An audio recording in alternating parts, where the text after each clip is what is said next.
Welcome to the University of Washington. My name is Paul Rucker. I'm the Executive Director of the University of Washington Alumni Association. On behalf of the university, our colleagues in the Department of History, welcome to this year's History Lecture Series.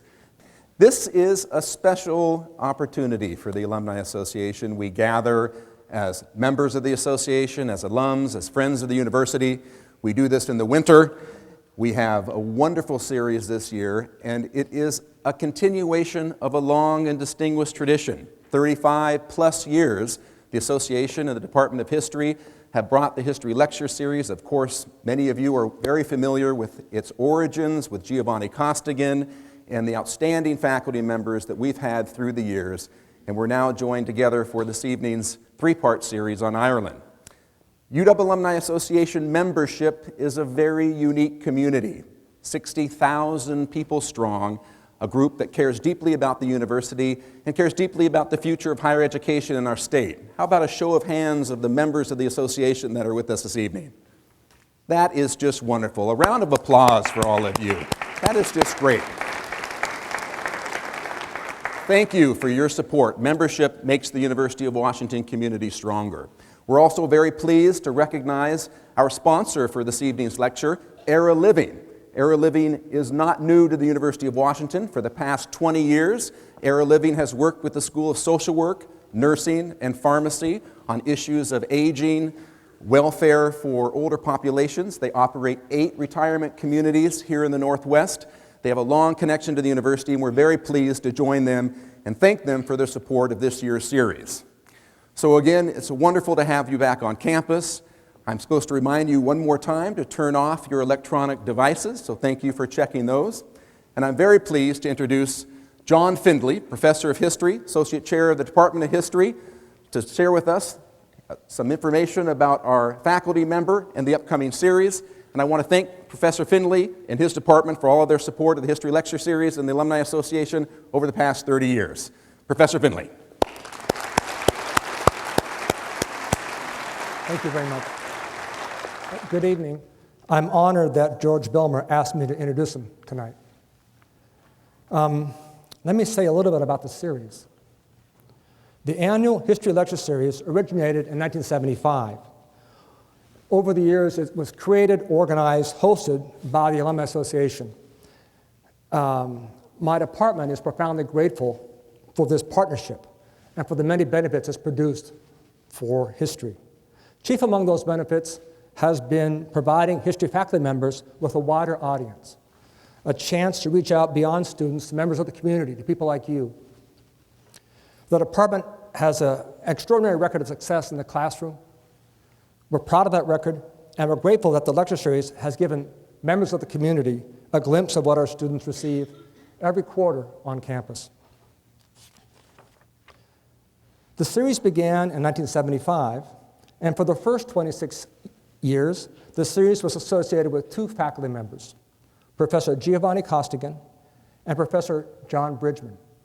Each of these men gave 16 different installments of the lecture series. Today, the format is the series occurs once a year, every winter quarter. But in the good old days, Bridgman, and especially Costigan, could be counted on to deliver 2, even 3 different series per year. John Bridgman delivered his final lecture series 10 years ago this month. Since that time, the annual series has rotated more freely among members of the department.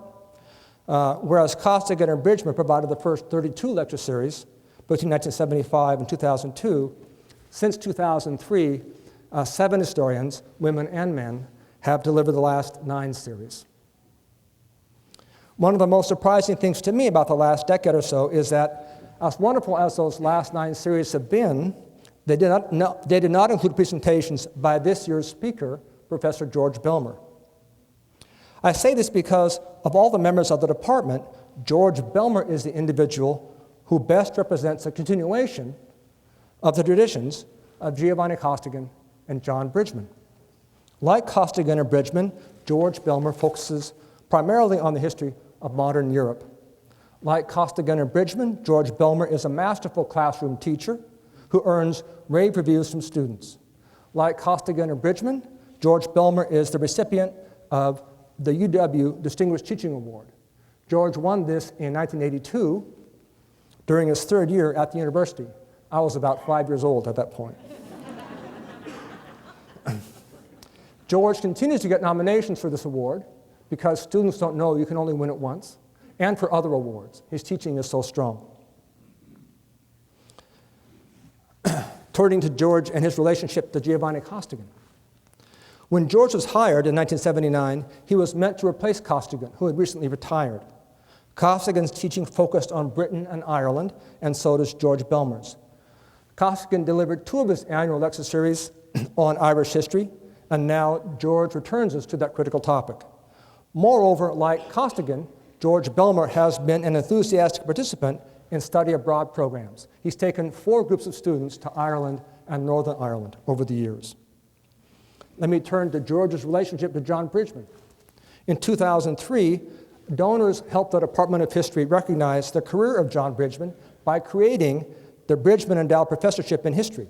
When it came time to appoint the first holder of this position, the choice was obvious, George Belmer.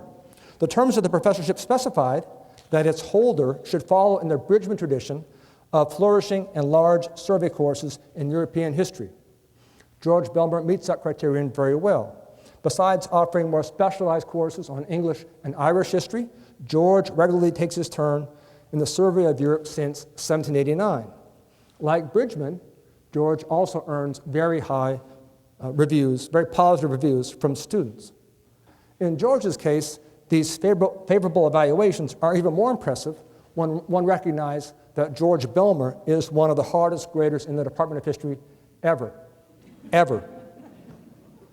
Students tend not to be very kind when they're evaluating classes in which they think the grading is too challenging. But in George's case, they overlook that trait and rave about his teaching. One student explained it this way, quote, "This is the hardest course I've ever taken, the hardest I've ever worked in a class, but also the most rewarding class I have had." Now, I want to reassure you that this particular audience doesn't need to worry about George's grading. No pop quiz, no final exam. But I do want to offer one more thought about George's marking standards. Why is he so rigorous? I think a large part of that answer is that George Belmer, quite simply, is a perfectionist. Part of what he achieves in the classroom is inspiring students, encouraging students, demanding students, terrifying students to become as exacting as he is. George Belmer's perfectionism is present in all that he does. He's a widely recognized scholar of modern Britain with 2 important single-author books and an edited collection and numerous articles and chapters to his credit. All of his scholarship is meticulously written and researched. And 1 book and 2 articles have won prizes. He's currently completing his 3rd book project, tentatively titled The Queen's Cannibals, Savagery and Colonialism in the Western Pacific. George has also given generous and perfectionist service to the university, the profession, and the community. For example, he currently serves as director of undergraduate studies in my department and as president of the Pacific Coast Conference on British Studies. For example, since 2004, he has been an advisor to teachers and students at Roosevelt High School in conjunction with their exchange program with schools in Ireland and Northern Ireland. In my view, then, George Belmer is one of my department's great assets. He is perpetuating the great traditions of Costigan and Bridgman, but he is also his own distinctive and distinguished man, a perfectionist, as you will come to appreciate in the next 3 weeks. How might we summarize such an individual in the end? I'll leave it to one of George's students from last quarter to explain. Often students have the best way of summarizing these kinds of things. She stood in awe of how much he and she had accomplished over the quarter, and she wrote on her student evaluation that Professor Belmer was, quote, something of a history wizard god. God in lowercase. I cannot say it any better. Would you please help me welcome to the stage George Belmer for the lecture titled, Maimed at the Start, The Inevitability of Unrest in Modern Ireland.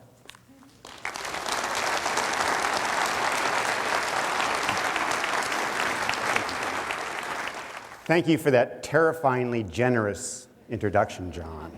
The problem with such praise, of course, is that one's billing can never possibly match one's performance. I want to thank you all for coming out, or as they say in Ireland, fáilte. Welcome. I'd also like to thank, before I go any further, I'd like to thank Angie Wallace of the UW Alumni Association, who has been nothing short of miraculous in tracking down really obscure images which do much to enliven and vivify my often wooden remarks. My story tonight deals with violence in modern Ireland. But even this seemingly simple statement requires amplification. It begs a question, namely, when does modern Irish history begin? Well, there's no agreed upon answer to the question of when modern Irish history begins. So what I'm going to do is what historians nearly always do, whether they know they're doing it or not. I'm going to define Irish modernity to fit my larger purpose. And my larger purpose is to consider the way that competing mythologies about the past have shaped the Irish present. So the presentness of the past in Irish culture and politics. The mythologies I wish to dissect tonight deal mainly with the period from about 1790 to approximately 1900. But before I get into myth dissection, I feel sort of morally compelled to share with you a little truth in advertising. Since Irish history is so contentious, so much a product of what people in the present wish to think about themselves and about their ancestors, I have to confess that I have few, if any, Irish roots. There's the terrible secret. It's out now. For example, first image, please. For example, I cannot say, as I expect at least a couple of people in this room can, that my people came from a wee village in County Kerry, there at the bottom, nor can I say, as again, some people in this audience might be able to do, part of my family still lives on the Antrim coast, just west of the Giant's Causeway. Cheers. Yellow button, she says. Okay. So here's the Antrim coast. There's Giant's Causeway. Here's Kerry down here. I was trained as a modern British historian. And it was in the course of being trained as a modern British historian that I discovered something strange, even disturbing. And that was the conspicuous absence of Irish history in a British history curriculum. Now, this is peculiar, to say the least, because, as many of you will know already, Ireland was legally, notice that I do not say morally or ethically, Ireland was legally part of Great Britain from 1800 to 1922. And yet there's this hole, there was this gap in the teaching of Irish history at the graduate level that utterly mystified me. In fact, I found it suspicious. And I'm not sure I'm quite as perfectionist as John would suggest, but I am persistent. And so I began rather persistently to dig into why there was this vacuum where Ireland should have been. And I was all the more keen on the Irish past because of a personal experience I had had in the summer after my junior year as an undergraduate. I began hitchhiking, a great undergraduate tradition, hitchhiking around Ireland. I was incredibly warmly treated, more warmly treated there than anywhere else in Europe by a long shot. And the time I was hitchhiking around Ireland just happened to be the late summer of 1969. Now, some of you may know that the late summer of 1969 is precisely when the modern troubles in Northern Ireland began. And so it was that while passing through Derry, more about how you name Northern Ireland's second largest town in a future lecture, while passing through Derry, I saw something very peculiar. I saw lots of young people running around, some with masks over their faces, and I saw an unusually large and disturbingly well-equipped bunch of British soldiers setting up roadblocks. I hadn't a clue what was going on, but I was determined to find out. So, a year later, when I went off to graduate school, I decided to make Irish history a point of emphasis. Never mind that my thick reading lists barely mention Ireland or matters Irish. 9 subsequent trips to Ireland later, including, as John pointed out, 4 stints as a director of UW Study Abroad programs based either in Belfast or in County Tyrone. Here I am, lacking authentic bloodlines, but not deep curiosity about this fractured appendage of Europe that we call Ireland.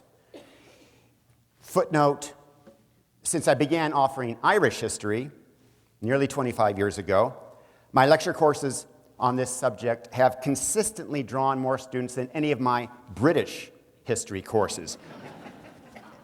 And this is not rhetorical. I cannot rationally explain this.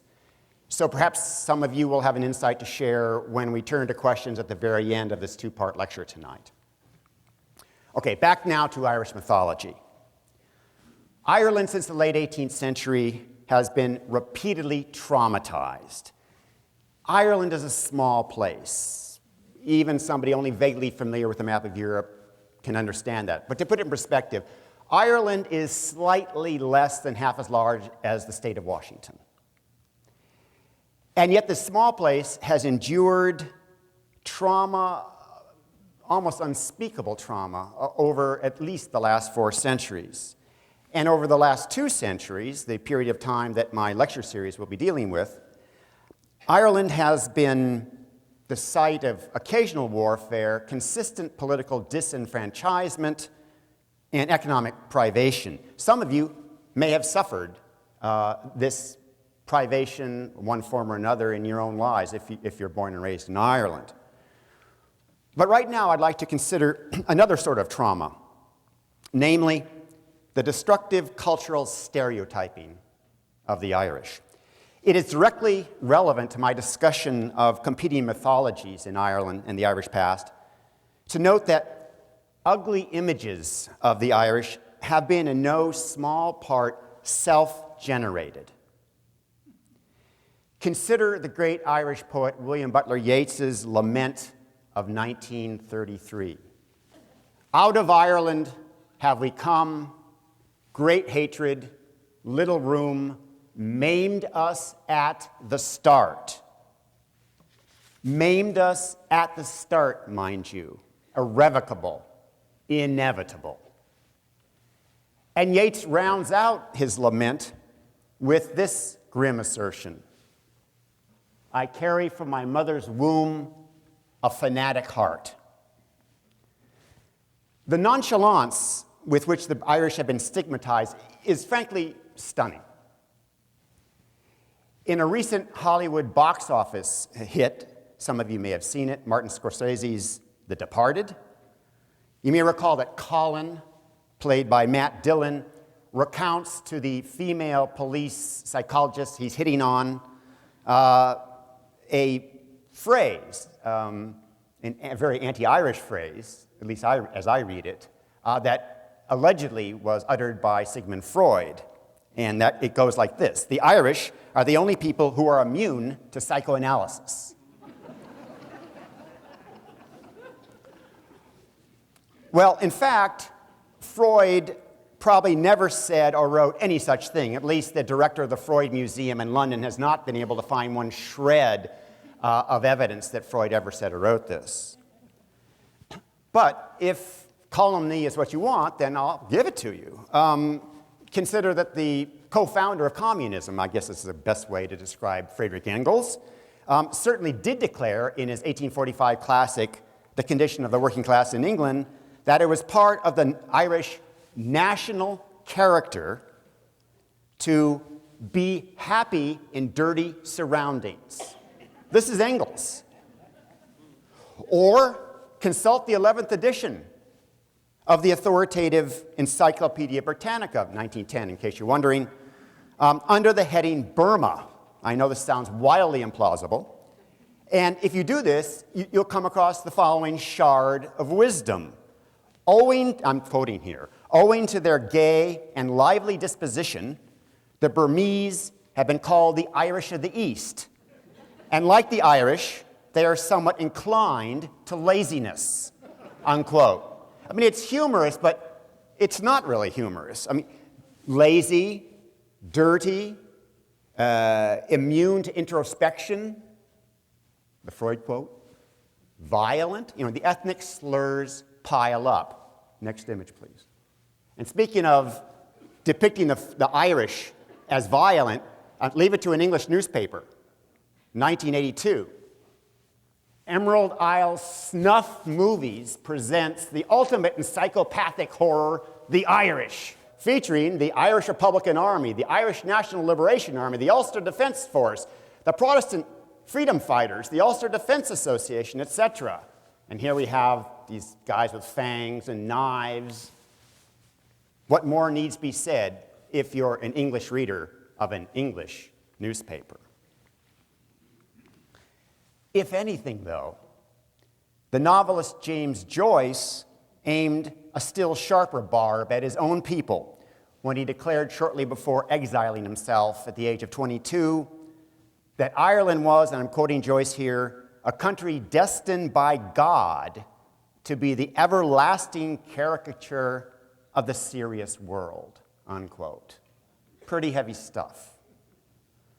My point, again, is that the cultural ridicule of the Irish has been to some extent self-imposed, thereby providing ammunition to the enemies of Irish independence movements.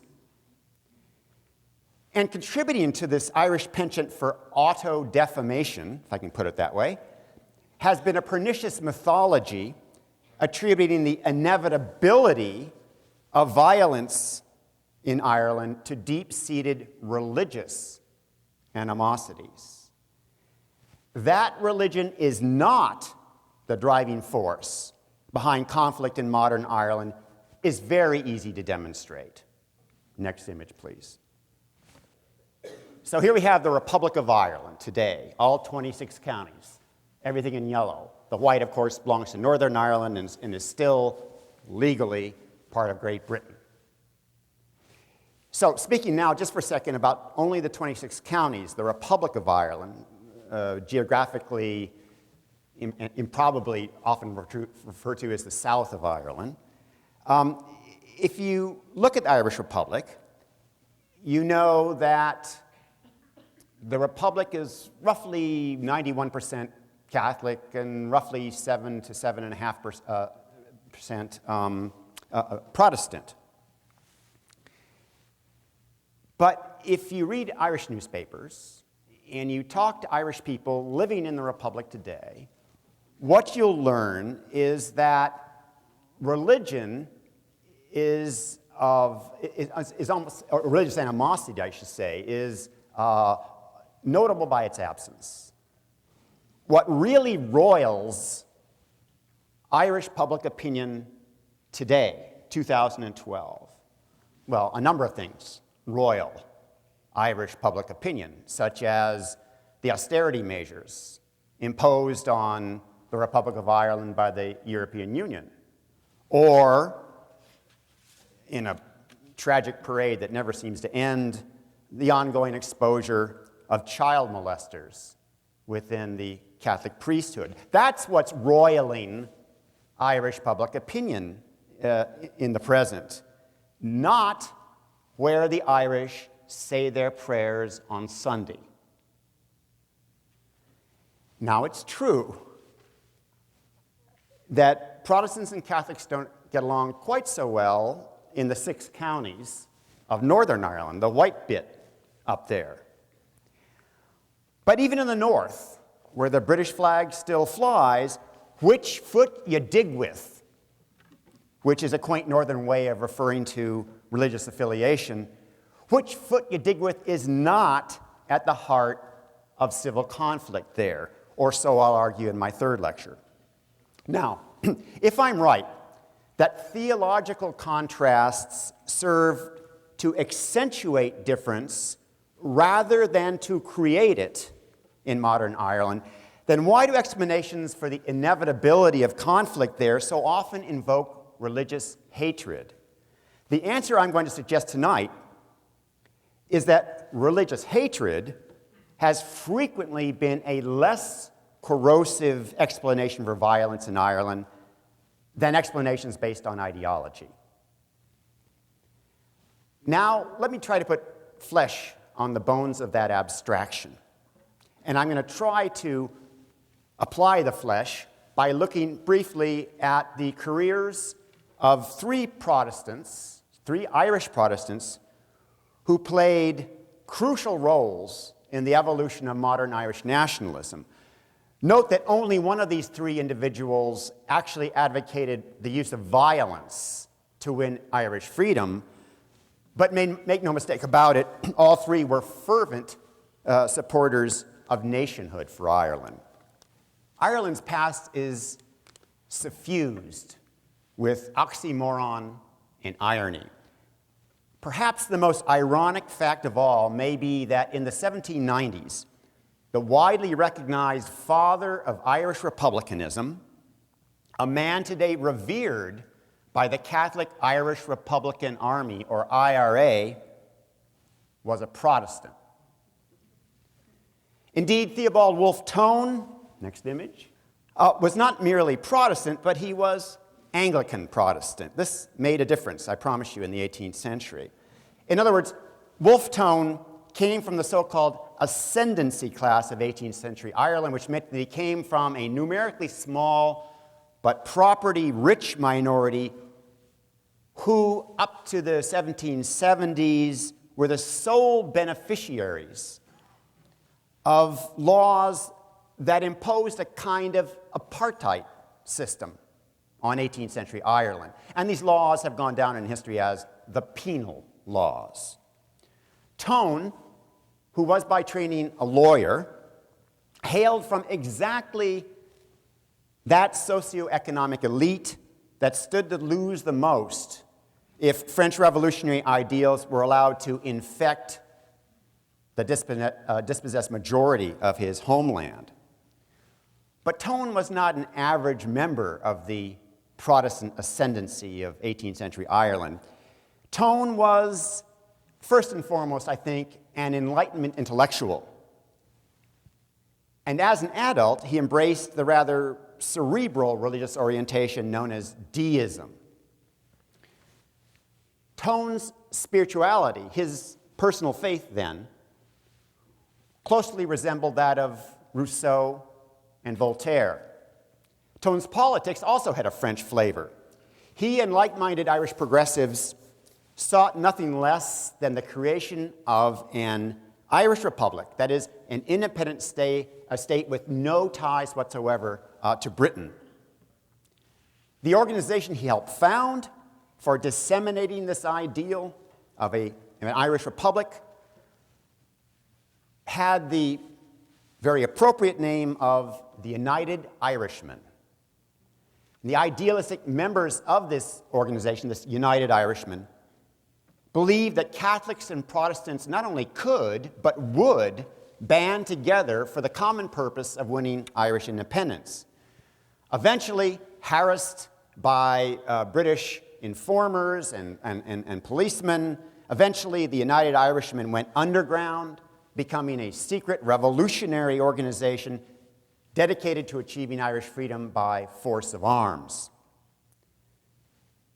Wolfe Tone and his fellow revolutionaries within the United Irishmen, pardon my French here, came a hell of a lot closer to achieving their dream of independence than most of us today realize. In December of 1796, to be specific, a fleet of French warships with 14,000 battle-tested French soldiers aboard tried to land at Bantry Bay on the remote and deeply indented southwest edge of Ireland. There we go, already ahead of me. There is Bantry Bay. Literally as far from Dublin as you can get and still be in Ireland. The French soldiers in this invasion fleet of December 1796 fully expected to be met at Bantry Bay by armed members of Wolfe Tone's organization, the United Irishmen. As an Irish marine archaeologist, talk about specialization, as an Irish marine archaeologist has recently put it, I think it's very entertainingly put, in fact, he said, and I won't try to imitate the accent, I would only butcher it, sure, and had General Hoche's fleet landed at Bantry Bay in 96, we'd all be parley-vooing today. But an easy landing on an undefended coast was not to be. A hurricane hit Hoche's ships, sinking some of them and chasing the rest back to Brest, their port of embarkation. The United Irishmen's luck remained rotten into 1798. In the spring of 98, Irish peasant uprisings throughout the counties of Waterford and Wexford triggered a truly brutal response from Britain, which, if you think about it in larger geopolitical terms, only made sense since Britain was, at that time, in a war for national survival against Napoleonic France. So the fact that the British came down hard on the United Irish rebels in Waterford and Wexford is not in itself surprising, I suppose. What happened later is a bit surprising. In the autumn of 1798, Wolfe Tone, wearing the uniform of a French general, was captured aboard a French warship cruising off the northwest coast of Ireland. Tone, in the eyes of the British government, of course, had committed treason. Execution was therefore a certainty. But how was the leader of the United Irishmen, how was he to die? This was the critical question. Tone demanded to be shot as a soldier. His captors decided instead that he must hang as a common criminal. Strange to relate, the British authorities who arrested Tone aboard this French ship failed to search his pockets thoroughly. Thus, with a penknife he had managed to retain, the father of modern Irish republicanism slit his own throat from ear to ear rather than endure the disgrace of the gallows. How one dies makes all the difference in Irish nationalist mythology, a point to which I'll return again and again. The man whose body still, presumably, lies buried in Bodenstown Churchyard, County Kildare, had died a glorious death, or so future Irish Republicans would insist. By any military measure, the United Irishmen's rising of 1798 was a fiasco. Yet the very fact that an Irish freedom movement inspired by French revolutionary ideals had assumed concrete form struck Britain's political leaders as deeply unsettling. Safer, therefore, to depict the events of 1798 as a spontaneous outbreak of Catholic peasant savagery against innocent Irish Protestant landowners. And here's Cruikshank's famous etching of this imagined rabble of subhuman Irishmen using their pikes to stab to death a defenseless old man, his even more defenseless daughter, and if you look carefully, this is what really bothers me about this one, they're even stabbing their dog. An image clearly meant to emphasize the spontaneous peasant jacquerie nature of the United Irishmen rising of 1798, not its systematic, ideologically coherent nature. You follow the important distinction. The ideological inspiration for this peasant uprising was better left unmentioned, the British believed. I think that the most compelling measure of how unnerved British political leaders were by the events of 1798 is the extent of Britain's revenge. Ladies and gentlemen, our best estimate is that about 30,000 Irish men and women, most of them non-combatants, were put to death during 1798 and 1799. That is, more than all the people guillotined during the infamous terror phase of the French Revolution. The myth of Paddy, the compulsively violent Irish Catholic peasant, was taking modern form. Another Anglican Protestant nationalist, Thomas Davis, dedicated himself to eradicating what you might call Ireland's cultural inferiority complex in the early and mid-1840s. Wolfe Tone, as we've seen, had been an uncompromising advocate of military action to win Irish freedom. Thomas Davis, who was the son of a surgeon in the British Army, put more faith in the persuasive power of words, especially printed words. Davis's name is closely associated with an Irish nationalist weekly newspaper called The Nation, which Davis edited between 1842 and 1845. Davis, like Wolfe Tone, believed that religious exclusivity was a destructive force. Davis, like Tone, believed that the cause of Irish freedom must transcend sectarian differences. To this end, Davis used his weekly newspaper, The Nation, to promote reverence for the Irish land, as well as to resuscitate the heroes of ancient Celtic lore, particularly Cuchulainn of the Toimbo Cooley. Cuchulainn, of course, a mythic warrior whose single-handed defense of his homeland personified, or was taken to be a personification of, the ideal of individual sacrifice. That is, Thomas Davis and other members of his Young Ireland group took out of these ancient Celtic legends the notion that the lone individual can save the nation, i.e., the efficacy of individual sacrifice. As for the Irish land, Thomas Davis had no use at all for those wealthy enough to holiday on the European mainland. Why go to the Alps for vertical splendor, he asked. He didn't actually use the phrase vertical splendor. Why go to the Alps for vertical splendor? Because if you want vertical splendor, go to the Cliffs of Moher. And this is pandering to the UW Alumni Association. Here we have the golden W on the back, presumably of a former undergraduate who is looking out over a mist-enshrouded Cliffs of Moher. Next image, and here are the Cliffs of Moher minus the golden W, but also minus the mist. They really are stunning. I wish there were some sense of scale I could give you. They make Big Sur look paltry. If you have to spend one day in the west of Ireland, go to the Cliffs of Moher. Or, he continued in his poetry and his editorials, if you're in the mood for a riverscape, forget the Rhine. Ireland has the Shannon.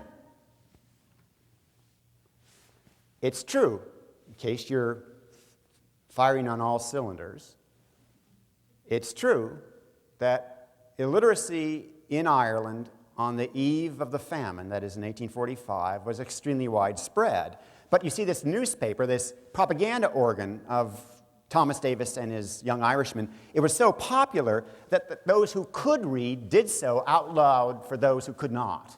So in fact, this written document did ultimately have a profound impact on the illiterate masses. One wonders what would have happened to Thomas Davis and to the Young Ireland movement he did so much to promote had Davis not died prematurely at the age of 31, a victim of scarlet fever. This much we do know. With Davis in the grave, at least some of his Young Ireland associates staged what can only be described as a pathetic rebellion against the British in 1848. Now, talk about terrible timing. 1848? In 1848, Ireland had collapsed under the weight of An Gorta Mór, Irish for the Great Hunger, or as we in America tend to call it, the potato famine. This was, without any doubt, the worst demographic catastrophe to afflict any part of Europe since the bubonic plague of the 14th century. Nevertheless, about 600 inept revolutionaries decided to shoot at a considerably larger number of slightly less inept Irish police and British soldiers on a single small estate in one county, County Tipperary. Hence, the bitterly humorous nickname for what in history is called the Rising of 1848, and that nickname is the Skirmish in Widow McCormick's Cabbage Patch. And here is a more or less contemporary rendering of what the Rising of 1848 was all about. Literally, an affray, wonderful Victorian word, an affray limited to an extremely small part of rural Ireland. Little ventured, virtually nothing gained. The leaders among those who messed up the widow's cabbage patch were convicted of treason felony and banished for life to then unglamorous Australia. And yet, out of the ruins of young Ireland emerged 10 years later what became known as the Fenian Brotherhood. The Fenians were Irish nationalist revolutionaries, some based in the American Northeast, some in Ireland, who now aimed to take their freedom struggle to the enemy's home turf. Hence, the bombings of British jails and British reservoirs and British buildings and British bridges. Granted, the so-called Fenian Dynamite War of the 1870s and 1880s more often killed the bombers than leveled their intended targets. Further ineptitude. But out of abject failure sprang renewed determination.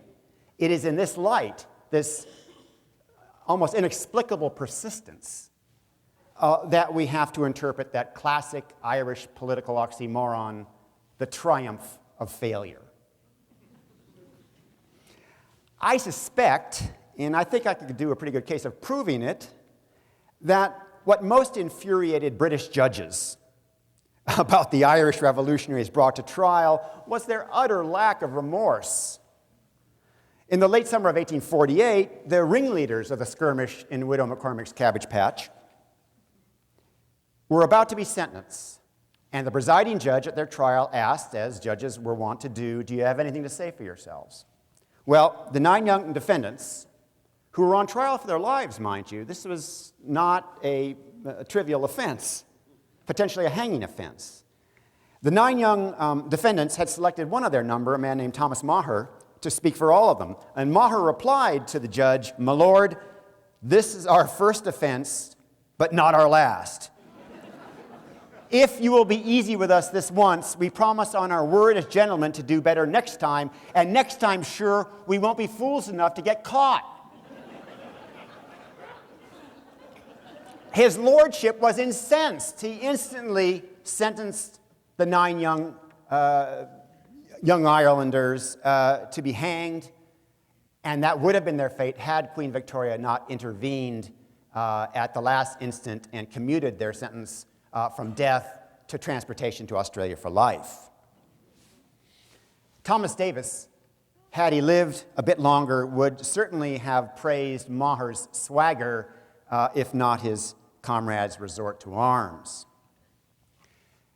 Having mentioned Fenianism, I can't help myself. I have to make 2 further comments about the Fenians. The first is that the Catholic Church of Ireland denounced the Fenian movement. In fact, proven members of the Fenian Brotherhood, which was also known as the Irish Republican Brotherhood, stood to be excommunicated by their church. It is most definitely not the case, in other words, that the Irish Catholic Church and the Fenians saw eye to eye about the proper path to nationhood. They were at loggerheads. The second observation I can't help myself from making is that Fenianism only widened the cultural and political rift between Britain and Ireland. Most Fenian plots, as I've already suggested, went ludicrously wrong. But the sheer audacity of these Fenian attempts at bombing Britain into submission scandalized British public opinion, much as the IRA bombings of the 1970s and 1980s scandalized the British public on the Big Island. The most obvious illustration, I think, of this British tendency to demonize the Irish comes from late 19th century political cartoons. In this first image, I want you to take a close look at Paddy, the stereotypical lower-class Irishman who has now become a Fenian. The cartoon that you're looking at is from Punch, that compendium of respectable middle-class humor. And what we see here is this image. It's hard to describe, actually. Paddy, this stereotypical lower-class Irish male, he's not human. He's at best a predecessor of modern humanity. He's way down there on the evolutionary order. If you look at him, and I have a close-up of his head that I'll show you in just a second, that's not the head of a human. That's the head of an ape. In other words, Paddy has been simionized. He's been turned into an ape. And what's happening here, as is probably obvious to you, is Paddy, the violent Irish peasant infected with Fenian notions, is threatening with his rock his own kin, little Hibernia. Probably can't see it. It says Hibernia. That's good Ireland. This is bad Ireland. And protecting good Ireland is Britannia with her major weapon, the sword, which of course you probably can see, says the law. Now, the close-up. Check it out. This is Paddy. Paddy goes prognathous. Cultural anthropologists refer to the physical characteristic where the jaw juts out beyond the plane of the forehead as prognathism, or the adjective prognathous. And it's very difficult to argue this is not a prognathous face. The teeth aren't teeth, they're fangs. Paddy, again, is something other than human. What's interesting to note, I think, well, there's several things that are of interest here, but it's useful to point out that British magazines were not alone in insulting the Irish with these bestial stereotypes. Look, for example, at this next image, and this is from an American humor magazine entitled Puck. It's an obvious ripoff of Punch. And in this image from 1882, Paddy has been transplanted to, well, looks to me like Appalachia, or at least a very unlevel piece of ground. Notice the belly goat. That's the first hint. Soak this in for a second. Paddy has become a kind of atavism with attitude. He's prognathous with a vengeance. Look at where the jaw juts out beyond around the forehead. Now, civilized laboring people at this time washed their clothing in wash tubs. But Paddy is using a wash tub, this wooden basin, as a stool. And speaking of stools, what is that on Paddy's head? It's a chamber pot. Mrs. Paddy is just as prognathous as her savage husband.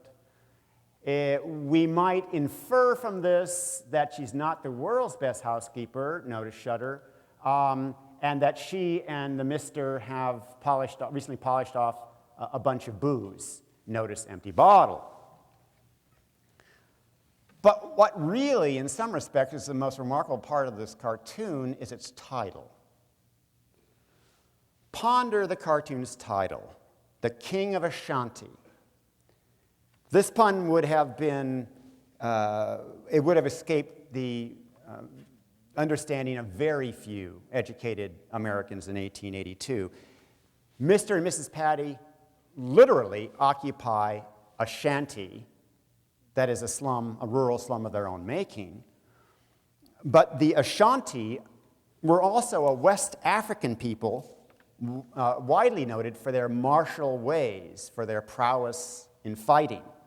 Hence the association in this cartoon of Irishness with primitive cultures the world around.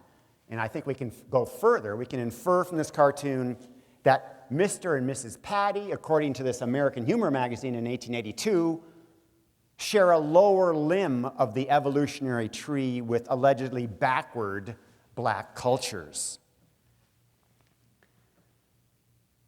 Grim stuff, really.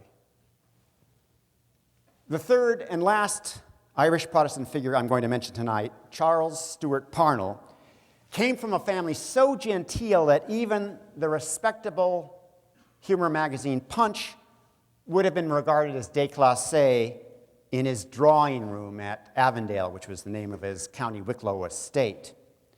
More appropriate at Avondale would have been, glossy magazines devoted to the unspeakable and hot pursuit of the uneatable, which is the way that the Irish wit, Oscar Wilde famously defined fox hunting. Like Thomas Davis and Wolfe Tone before him, Parnell was raised privileged and Anglican. Nevertheless, his commitment to the cause of Irish independence can only be described as ferocious. Parnell, how shall I put this? He's the most unlikely Irish nationalist leader that I can possibly imagine. Let me share with you very briefly some of his improbable traits, that is, improbable for an Irish nationalist god. Parnell was educated entirely in British public schools, by which I mean private schools. He hadn't a trace of an Irish brogue. Parnell had no use for Irish poetry, nor did he have any use for the sort of resuscitated legends so dear to Thomas Davis's heart. His favorite sport was that quintessentially English pastime, cricket. He loathed the color green. And in his spare time, of which he had very little once he entered the British House of Commons in 1875 at the ripe old age of 29, in his spare time, he had a lot of fun prospecting for gold in the abandoned mines of County Wicklow. He was never a compelling orator. And yet, Charles Stewart Parnell nursed a deep grievance against Britain. How do we explain this seemingly inexplicable juxtaposition? His anglicized traits and his ferocious hostility to the British. Well, in part, the explanation has to do with his mother. His mother was an American. But not just any American. His mother was the daughter of an American admiral who had fought the British in the War of 1812. In fact, Parnell's maternal grandfather, Charles Stewart, commanded USS Constitution, also known as Old Ironsides, at various times during the War of 1812. Parnell's mother secretly sympathized with the Fenians. She was not at all secretive about her hatred of Britain and all things British. So I think the maternal element is vital to understanding Parnell's inexplicable hostility to the British. It also seems to me important to note his career as an undergraduate at Cambridge University in England. While he was at Cambridge, Parnell grew more and more irritated, and that's probably an understatement, at the way that the Irish were insulted as a normal part of undergraduate conversation at Cambridge. He had just started a new term at Cambridge in 1867 when he read in the newspapers about the public execution of 3 young Fenians, all convicted for murder as a result of taking part in a prison van heist that went terribly wrong. The 3 young Fenians who were executed for this prison van attack in 1867, well, history remembers them as the Manchester Martyrs. They were hanged in front of a huge, jeering crowd in England's most populous northern city, Manchester. And incidentally, this was the last public execution in British history, these 3 young Irishmen, these 3 young Fenians. And as best I can piece it together, Parnell seems to have felt, despite his privilege, his wealth, and his anglicized upbringing, he seems to have felt that the insults heaped on these 3 young men, these Manchester martyrs, somehow extended to himself. Not long after entering the House of Commons, Parnell's name became indelibly associated with something called obstructionism. Now, as the word implies, obstructionism referred to the tactic of bringing the normal business of the House of Commons to a grinding halt. Oh, you can't believe. Wait for it. Now, we in the U.S. Are used to referring to and seeing all too often senatorial filibusters, right? An attempt by one or more senator to drone on about anything under the sun to keep a bill from coming to a vote. But American filibusters pale beside the havoc that Parnell and his Irish Home Rule Party wreaked in the House of Commons between 1875 and 1881. As Parnell himself summed up the strategy of obstructionism, and I'm quoting him here, if these gentlemen, meaning everyone outside his own Home Rule Party, if these gentlemen do not want what we want, they shall do nothing else. Parnell didn't write the obstructionist playbook. That honor should go to one of his colleagues in the Irish Home Rule Party, a man by the name of Joseph Biggar. It was Biggar who devised the strategy of using the House of Commons' antiquated rules of procedure against the House of Commons, i.e. for Irish Home Rule Party purposes. Joseph Biggar delighted in stepping on British toes. Dare I say, the bigger the better? For instance, one of the dozens of arcane procedural rules that govern conduct in the House of Commons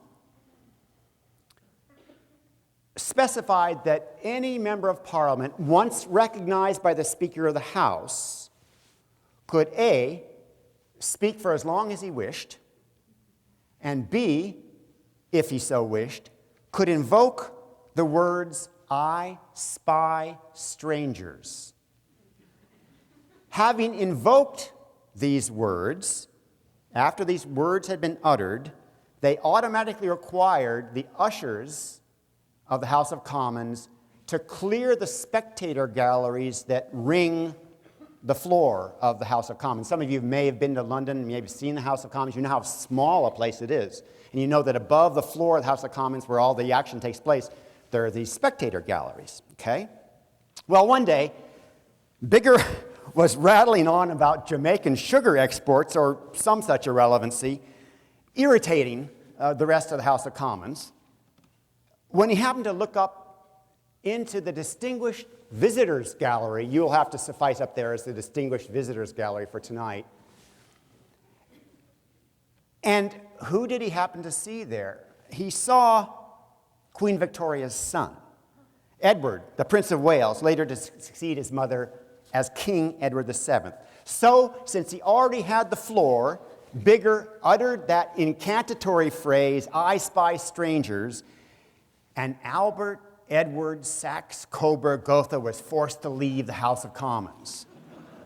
On another occasion, Bigger, Parnell, and their Home Rule allies chose to debate what was normally an automatic motion, that candles be now bought.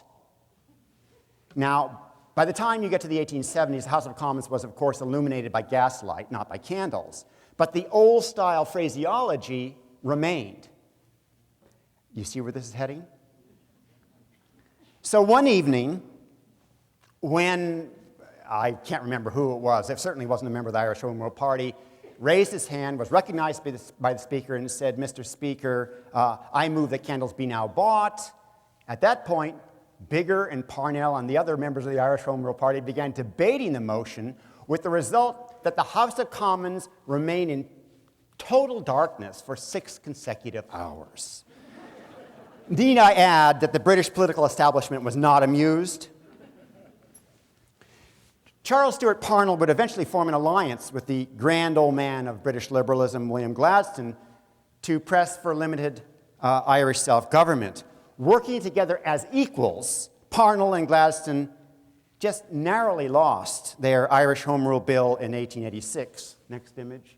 Here's Gladstone introducing the epic Home Rule Bill in the House of Commons in April of 1886. So the Home Rule Bill in 86 was lost. But until the sordid divorce scandal of 1890 tarnished his reputation, Parnell, the Protestant landlord, was Catholic Ireland's uncrowned king. His religion never mattered. Never, that is, until certain members of his own Irish Home Rule Party forged an alliance with certain censorious bishops in the Irish Catholic Church to undo Parnell. And by the way, it was partly his disgust over the way that Parnell had been excoriated by these Catholic bishops that drove James Joyce into exile. These giants in the history of modern Irish nationalism, Wolfe Tone, Thomas Davis, and Charles Stewart Parnell, were all Protestants.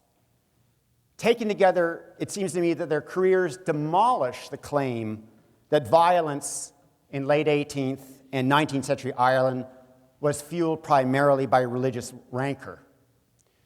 So, what did fuel Irish violence in this period? I've been arguing that bitterness based on religious differences should not be held responsible for the great hatred mentioned in Yeats's Lament. The list of Protestants who devoted their lives to the cause of Irish freedom contains many more names than I have time to deal with tonight. But returning to Yeats's Lament, let me shift now from great hatred to little room. Was Ireland's comparative overcrowding in the early 19th century a root cause of anger? And how did such overcrowding occur in the first place? This second question, that is, the origins of overcrowding in Ireland, almost always gets reconfigured into the following usually rhetorical query: should Britain shoulder primary blame for the catastrophe of the famine? What I'm about to argue, I want to warn you, is not going to go down well with some. And that's fine. That's why we have a question session immediately following this part 2 of the lecture.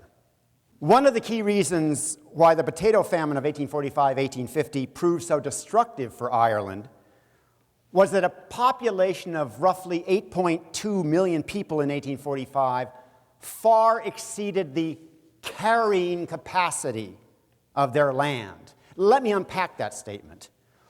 Whether a country, or for that matter, a region, is deemed overcrowded depends less on the sheer number of people than on the ability of prevailing agricultural practices to feed a population. To take an example, look at Sri Lanka, that teardrop-shaped island located off the southern tip of India. Sri Lanka is about 20% smaller than the island of Ireland. Sri Lanka today has a population of roughly 21 million. In other words, it's 2.5 times more populous than Ireland was on the eve of disaster in 1845. But because rice and lentil production are relatively efficient in Sri Lanka, we would not say that its population has exceeded its carrying capacity. Ireland's peasantry in the 1840s, on the other hand, was living on a demographic knife edge. Yes, I'm aware that potato-based diets are very nutritious, as peasant diets go. More nutritious, everything else being equal, than peasant diets based on corn or wheat or rice. And just for the record, another footnote, I do not knowingly own any stock in potato companies, and I am not trying to promote the mighty spud for, sort of commercial purposes, at least not personal commercial purposes. The fact is that a peasant diet based on the potato provides almost all of the vitamins and minerals we need, except for vitamin A. And so long as a peasantry has access to some dairy supplement, thereby providing the vitamin A, and in Irish traditional culture that would have been buttermilk, as long as a potato-based peasantry has access to some dairy component, large populations can be sustained. Forensic agronomists, yes, there are such creatures, forensic agronomists have spent more time than you would believe reconstructing the Irish peasant diet in the early 1840s. And the expert consensus is that the average adult Irish male at this time consumed between 7 and 10 pounds of potatoes each day. You heard me correctly. 7 and 10 pounds of potatoes each day. How could this have been possible? Well, remember the potatoes were not just consumed in their baked form, but also as bread, as porridge, as soup, and yes, as alcohol. You know you've been welcomed in an Irish home today when your host gives you a wink and retrieves an unlabeled bottle of clear liquid from a cabinet. This is Irish white lightning. Much of it at least used to be, distilled from potato. It's known as poachine, and in my limited experience, it burns all the way down.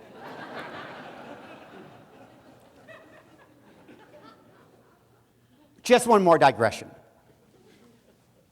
I'm not making this up. This is too weird to be fiction. Last year, the executive director of the Washington State Potato Commission, some of you may remember this, embarked on a 60-day potato-only diet. Chris Voigt, that's his name, consumed an average of 6.5 pounds of potatoes per day, minus all butter and sour cream. He ended up losing 17 pounds in body weight and saw both his cholesterol and blood sugar levels decline significantly. This was an obvious publicity stunt, but if you're fascinated by it, if you think you see the beginnings of a wonderful new diet, then go to Google and Google, I'm not making this up, 20potatoesaday.com. It's true. I dare you. Not now, but 20potatoesaday.com. Rather more seriously, suddenly disrupt a peasantry's access to its staple food, and calamity may well ensue. Calamity is precisely what ensued in Ireland beginning in the late summer of 1845. Starting in the southeast, in Waterford and Wexford again, potato plants began to shrivel up in their fields. The British government should have taken immediate action, Irish nationalists insist today. This is where it gets controversial. Actually, the British government did take immediate action. The man who was then Prime Minister of Britain, Sir Robert Peel, convened the best soil scientists of that day to study what was known as the blight and to recommend remedial action. Peel's scientists, after study, concluded that whatever it was that was ruining the potato crop in the Irish southeast could be neutralized by burning the fields. These specialists did not then possess the requisite botanical knowledge to understand that it was a fungal infection of the potato plant's roots. In case you're interested in the name, it's Phytophthora infestans. That was the real culprit. Therefore, you see, simply burning the above-ground vegetation in an infected field could not touch the fungus, could not, therefore, deal with the blight.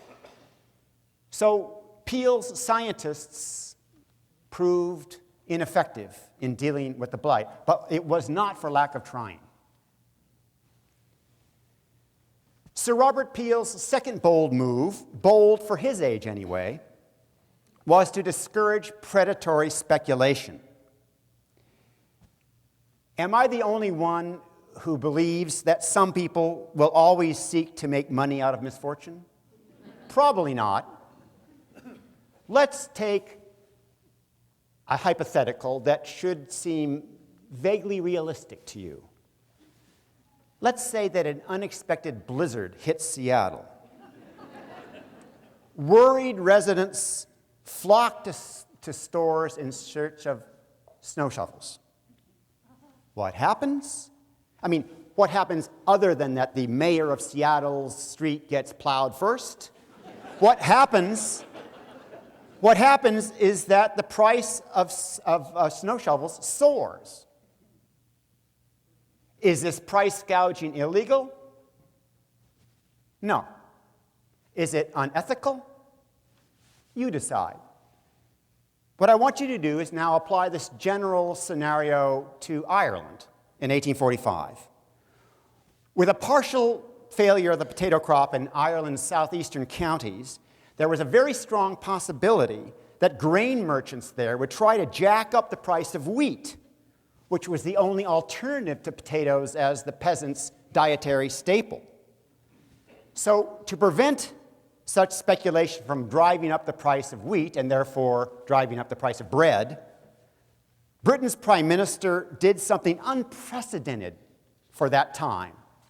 Sir Robert Peel used British government money to buy American cornmeal, to ship it back to Ireland, and to store it in several facilities around the southeast.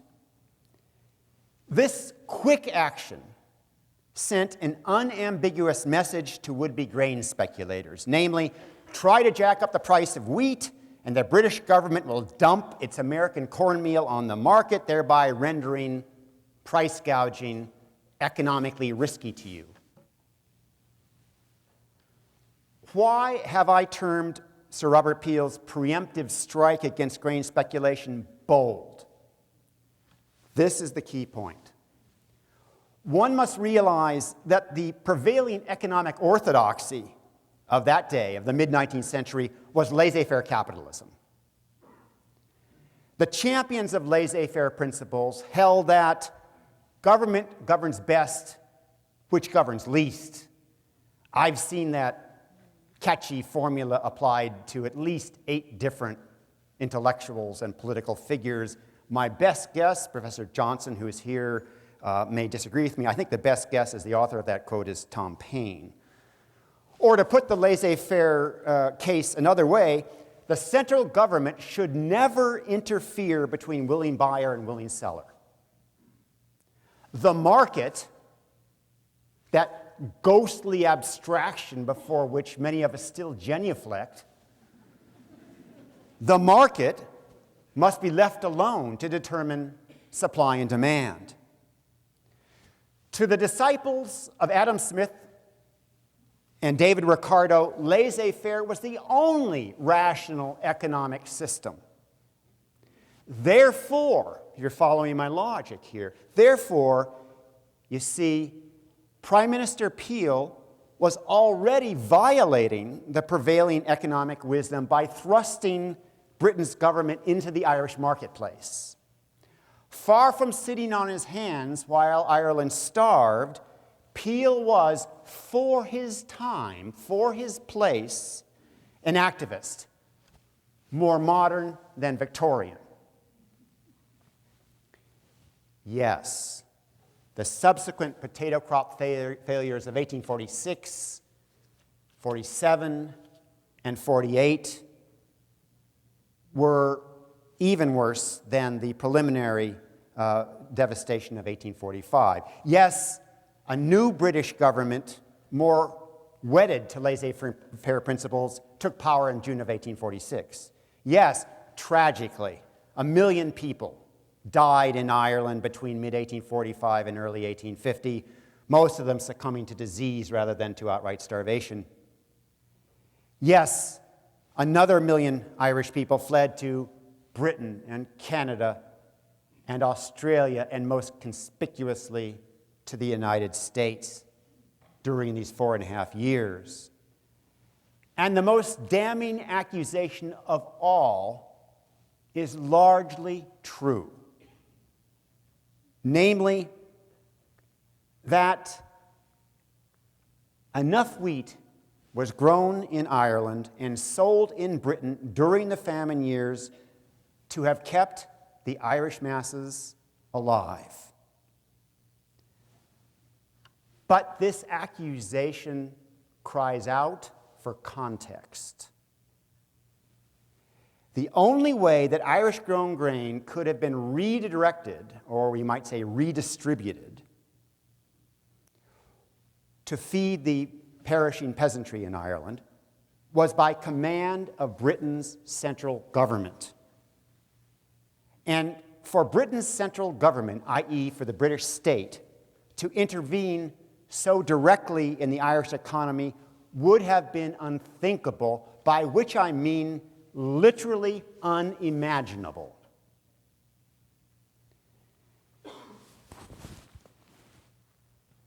Nine years ago, a man named Jerry Adams spoke to an overflow audience in this very room. Jerry Adams was then, and remains today, the photogenic face of modern Irish republicanism, particularly in the north of Ireland. Twice jailed for military activity on behalf of the IRA, both times interned without trial, I should add, Adams is extremely charismatic. Some of you, I know, in this room have met him. He's a force of nature. With more than 700 people hanging on his every word, Mr. Adams assured his Kane Hall 130 audience that the famine of 1845-1850 resulted from the British government's, and I'm quoting Adams here, genocidal actions. Next image, please. Actually, the one, there we go. Yeah. Here is a mural, slightly dark, I'm sorry for that, a mural in the mural-rich neighborhoods of West Belfast. This is obviously in a Republican area. You would never find this in an orange area. But it quite efficiently captures the genocidal case against Britain, if in fact you want to call it a case. So at the top you see An Gorta Mór, the Great Hunger, and what is presumably an Irish peasant mother and her starving child. Over here on the left, Britain's genocide by starvation, right? And on the right, Ireland's Holocaust. 1845, they got the number wrong. It should be to 1850. They also got this number wrong by a factor of about a third, but let's not quibble. And of course, in terms of design, holding it all together is the Celtic braid motif that you see here on the edge of the building. Was Gerry Adams correct? Now we could have the photogenic Mr. Adams. I'll conclude my remarks and invite questions, and I genuinely do invite questions very shortly. But first, let me pose two related questions. These are not rhetorical questions. I don't know the answers to them, and I don't pretend to know the answers to them. But they're worth talking about, it seems to me. First, to which actions ought we apply the word genocide? And second, is it appropriate to impose our early 21st century notions of state responsibility on government actions or inactions of long ago? As some of you may have heard, this is a stretch, it's a pretty obscure point, really. Back in 1996, sorry, wrong century. Back in 1996, then Governor of New York State, George Pataki, signed into law a remarkable requirement. This law in New York State mandated that in future, all New York State public high school curricula must depict famine as a human rights violation, and now I'm quoting from the New York State statute, akin to genocide, slavery, and the Holocaust, unquote. Given New York State's large Irish American population, you could say, well, this was just sensible politics, plain to the audience. But party politics aside, what do we gain? And what might we be losing by applying the explosive word genocide to An Gorta Mór, to the potato famine? Thank you.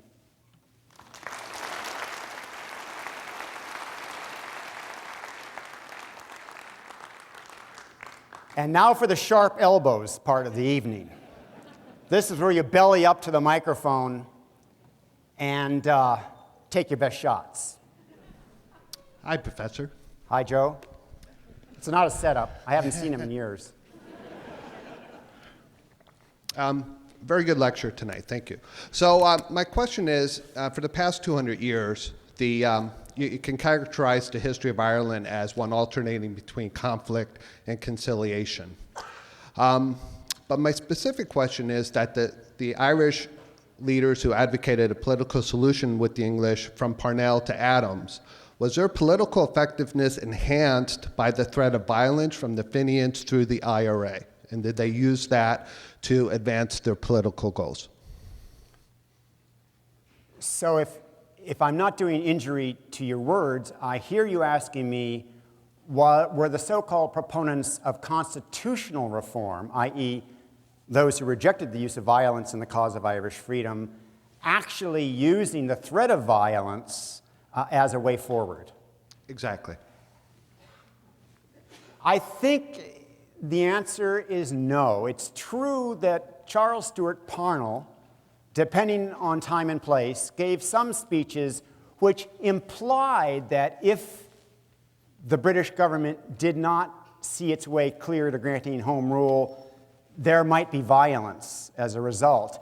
But I don't think everything I know about Parnell suggests he didn't want that to happen, nor do I think he was using violence as blackmail. It just doesn't fit with the rest of his politics.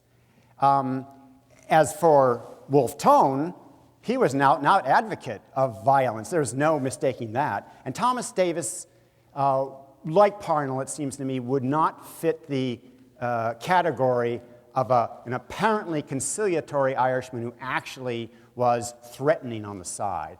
It doesn't ring true. There were some other Irish political figures. I haven't even mentioned Daniel O'Connell, the single greatest Catholic Irish nationalist of the 19th century.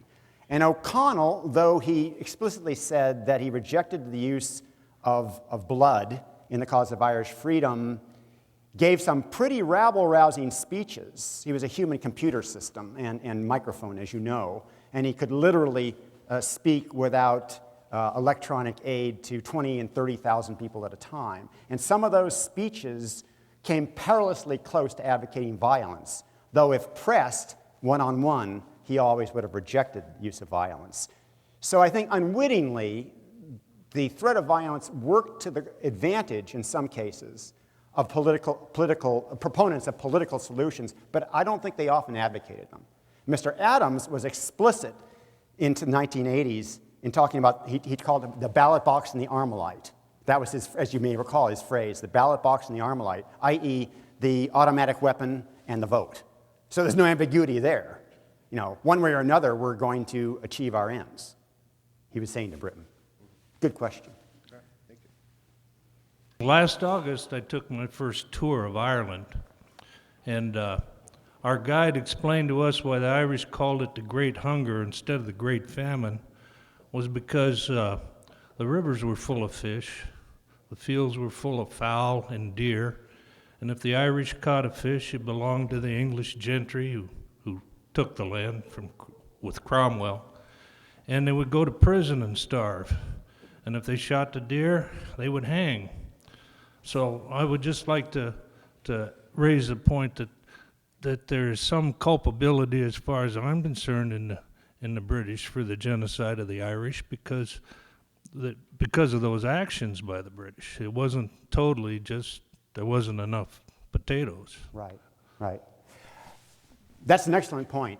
The answer to your excellent question involves a kind of foray into what's called riparian law. It is the law of rivers, which applies in Britain and Ireland, not exactly the same, but if anybody out there is a sport fisherman or woman, especially a fly fisherman or fly fisher woman, and if you've ever tried to go to Scotland and fish for salmon, then I want to meet you because you're extremely rich.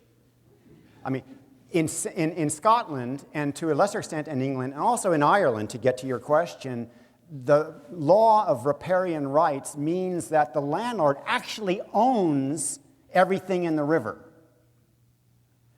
So it is the law that was to blame, I suppose you would say, in keeping the Irish peasantry from feeding themselves from what we might regard today as a natural food source, the rivers, or from hunting game. Although, contrary to what your guide told you, there wouldn't have been a lot of game available in mid-19th century Ireland because Ireland, by the mid-19th century, had ceased to be heavily forested for about 600 years.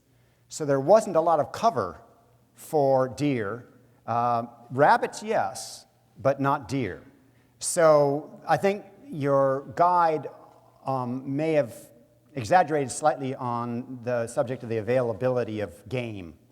But the whole issue of fish in the river is an important one. I'm glad you brought it up. And blame there certainly has to go to the nature of the law, which was, you're right, originally an imposition from Britain, or originally England before there was a Britain.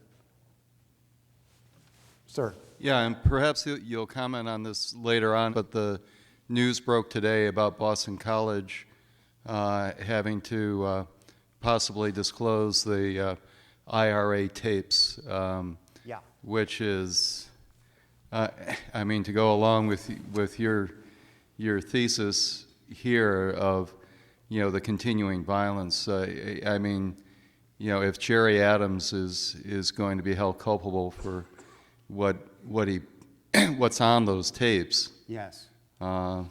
that's pretty monumental. believe it or not, I mean, you often hear this in question and answer sessions. Somebody will ask a real zinger question, and then the lecturer will say, I'm glad you asked that, when they really think, oh, why did you ask that? You know? But in fact, that's a great question. I was hoping somebody would ask it, because the whole issue, Boston College has this very large oral history library. It's an oral history specializing in those who've lived through the Troubles in Northern Ireland over the last 20 years.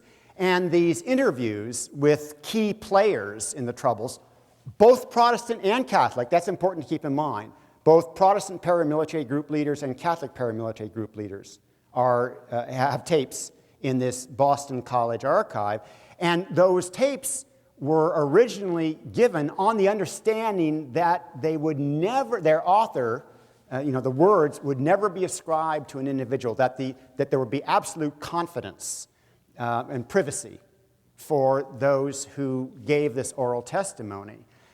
And then, lo and behold, last summer, the British government asked the American government to give up these tapes and the names of the people who were interviewed. So not only is there a direct threat to certain people whose words are in the archive in Boston College, but the whole issue of academic freedom is very much front and center here. I don't know how the resolution, I didn't read about today's developments, but it seems to me that the trajectory is not an encouraging one. The trajectory seems to me be moving in the direction of the British government ultimately getting access to materials that were designed to be anonymous from the very beginning. This is a very serious problem, actually.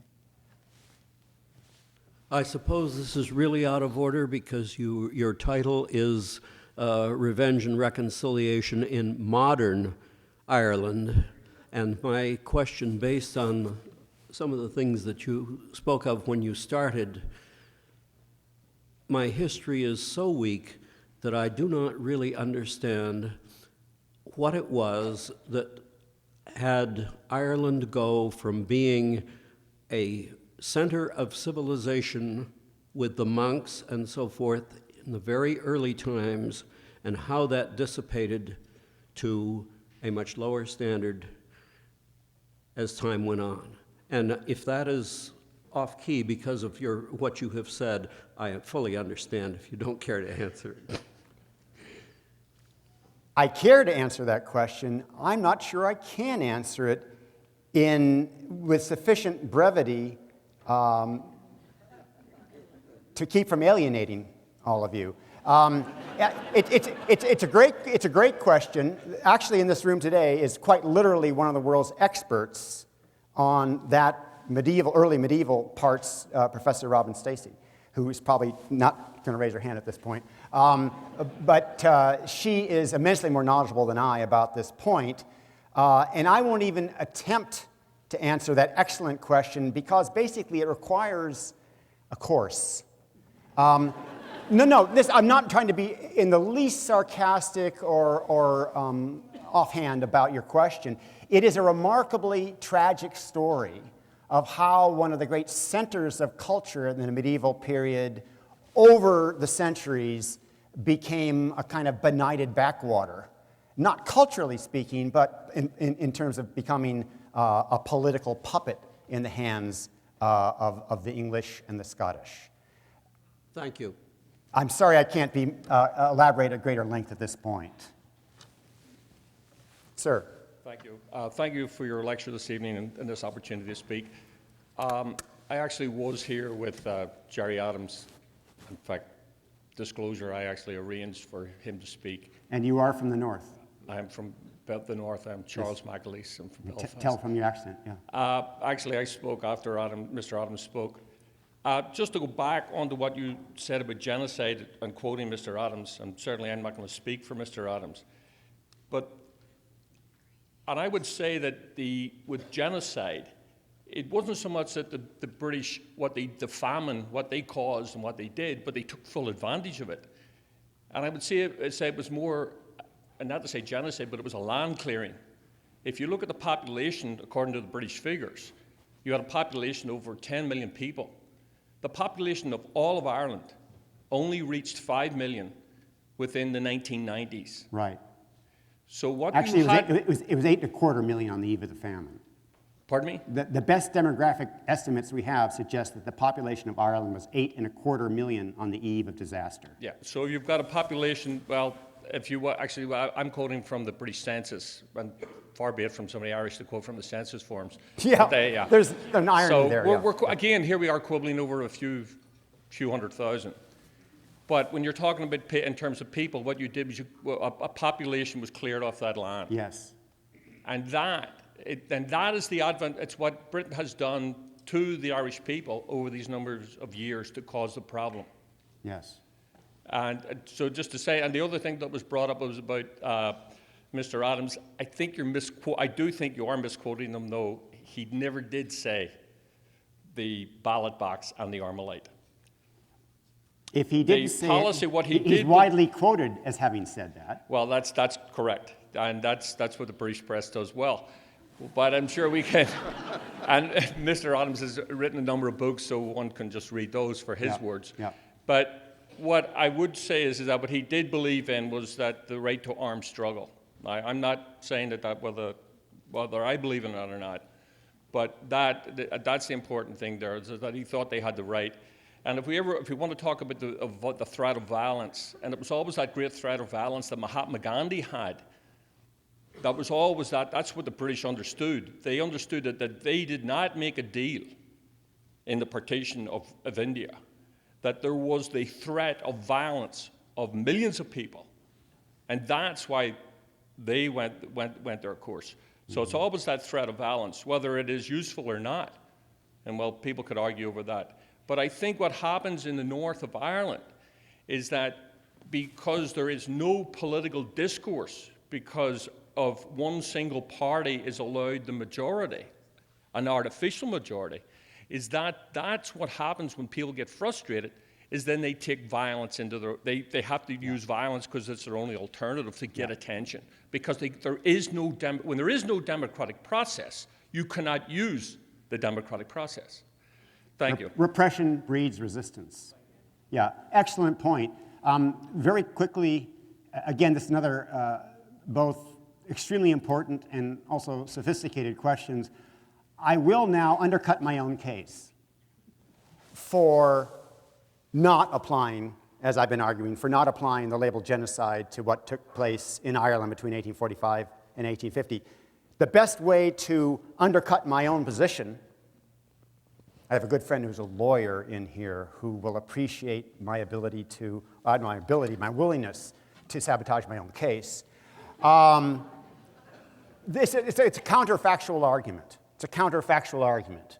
And that is, what if the famine, the blight, Phytophthora infestans, that afflicted Ireland beginning in 1845, what would have happened if that had hit England instead of Ireland? Would the British government response have been would have cleaved so close to laissez-faire economic principles? Well, again, this is counterfactual. It didn't happen this way, but one can easily imagine that the British state would have been a lot more responsible, especially under the Prime Minister's regime who followed Sir Robert Peel, would have been a lot more direct, a lot more immediate, a lot more efficacious than it was in Ireland because it was closer to home. But again, it's a counterfactual argument. It's not the way things played out, but it's an interesting way to imagine how history could have gone quite differently. Your point, by the way, about Belfast and about repression breeding resistance is right on the mark, and I hope very much you'll come to the next two lectures when I deal directly with Northern Ireland. Yeah. My question, ironically, ties right in with what you're just saying about the counter side. Because as far as I know, when you said that they could have commanded that all the wheat that was grown in Ireland that was taken to Britain and marketed there could have been stayed in Ireland and fed those who otherwise died. and that if that had happened, the famine would have been avoided, but that was unthinkable and unimaginable. Well, politically, certainly it was unimaginable. Nevertheless, the Lord Lieutenant of Ireland, who was an Englishman, there appointed into the palace in Dublin, suggested that a number of times in writing, in letters almost begging to do that, to Peel and to Peel's successor. Right. And the reason that was ultimately given for not doing so was that if the British couldn't purchase wheat from Ireland, it would be the British who would be starving. Mm-hmm. Mm-hmm. And therefore, they weren't going to do it. Mm-hmm. Excellent point. The record is actually slightly more complicated than that, in that there were not one response, but several responses at different times during the famine as to why the British government could not or would not intervene more directly to provide, to redistribute the wheat that, as I've argued and many others have argued, could have been used to feed the starving masses. The one you point out is very well known, and there are several others, but it seems to me that the common denominator of the excuses given by British authorities, that is, people in a position of power, not the person on the street, the common denominator among these individuals who were arguing that, no, we can't possibly redistribute this grain, went back to economic orthodoxy. It went back to a body of economic theory whose saints were Adam Smith and David Ricardo, and which was so pervasive as to rule out as a realistic option the notion of this kind of massive state intervention. So the economic theory of the time wasn't just a debating point, it had been internalized by the movers and shakers of power to such an extent that, as I tried to argue, doing the kind of state intervention that you and I would almost certainly agree is the responsibility of a modern state to its citizens was not an option. Because it was literally unimaginable. There were individuals, you can find them, the Lord Lieutenant is a good case in point, who by the way, was much closer to the action than people over in London, and therefore presumably would have known what was really happening in terms of the horrendous toll taken by disease and starvation. But the prevailing economic theory was so constraining, as it seems to me, as to rule out as a practical possibility this kind of direct state aid. But thank you for that question. Thank you.